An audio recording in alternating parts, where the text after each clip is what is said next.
फजर की दो सुन्नतों के बाद कुरान की ये सूरत जो पढ़ता है, अल्लाह से जो दुनिया की कीमती चीज़ मांगे अल्लाह खुशी से देता है। मोहतरम नाजरीन, कुरान पाक की ये सूरत जो शख्स फजर की दो सुन्नतों के बाद पढ़ता है, फरिश्ते उसे घेर लेते हैं। नाजरीन, कुरान पाक की सबसे पुरसकून और आंखें रोशन करने वाली सूरतों में से ये सूरत आपको अल्लाह के करीब कर देती है। ये सूरत गरीबों को अमीर, बीमारों को सेहतमंद और हाजतमंदों की हाजत को पूरा करती है।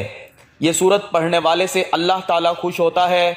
अगर कोई सुबह पढ़े तो फरिश्ते दिन भर उसकी हिफाजत करेंगे, और अगर रात को पढ़े तो फरिश्ते सारी रात उसकी हिफाजत करेंगे।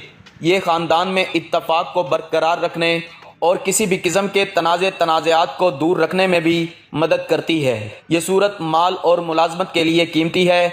जैसा कि हर कोई अपनी ज़िंदगी में कामयाब होना चाहता है, तो इस सूरत को रोज़ाना एक मरतबा सुबह की नमाज के बाद लाजमी पढ़ें। ये कुरान की वो सूरत है कि जिसकी तिलावत जन्नत में अल्लाह रब्बुल इज़्ज़त खुद फरमाएंगे, सुबहान अल्लाह। सही मुस्लिम की रिवायत में है कि रसूलुल्लाह सल्लल्लाहु अलैहि वसल्लम ने फरमाया, जो शख्स फजर की नमाज पढ़ लेता है वो अल्लाह के ज़िम्मे में आ जाता है। यानी जो शख्स नमाज फजर का फरीज़ा अदा कर लेता है वो अल्लाह की हिफाजत में आ जाता है और उसे कोई भी नुकसान नहीं पहुंचा सकता।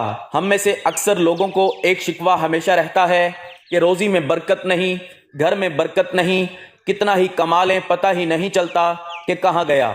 हर वक्त कोई ना कोई परेशानी रहती है, कभी बीमारी तो कभी कोई और तंगी। अगर हम इस तमाम बेबरकती, तंगदस्ती, बेरोज़गारी और परेशानियों को नमाज फ़जर की अदम अदायगी के पस मंज़र में देखें तो मालूम होगा ये सब बेबरकती इसी सबब से है कि हम नमाज फ़जर की अदायगी में हद दर्जा कोताही, गफलत, लापरवाही और सुस्ती का शिकार हैं। रसूलुल्लाह सल्लल्लाहु अलैहि वसल्लम की इस हवाले से मुतअद्दिद अहादीस मौजूद हैं जिनमें रिज़्क़ की तक़सीम व फरावानी और बरकत को नमाज फ़जर की अदायगी से मशरूत किया गया है।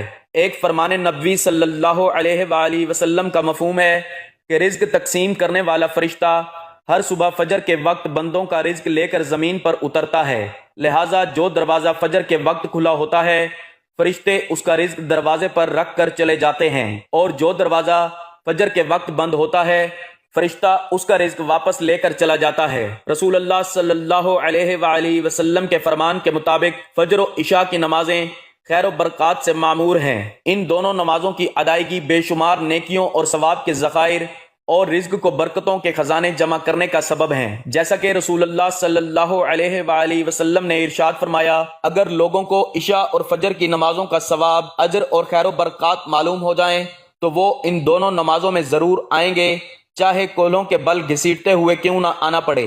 कुरान और हदीस से भी नमाज फजर की किरत और तिलावत कुरान की अहमियत उजागर होती है, जिससे फजर के वक्त और नमाज फजर की अहमियत का पता चलता है। सूरह बनी इसराइल में फरमाया, फजर का कुरान, बेशक फजर की नमाज में पढ़ा जाने वाला कुरान महसूस व मशहूद होकर सामने आ जाता है।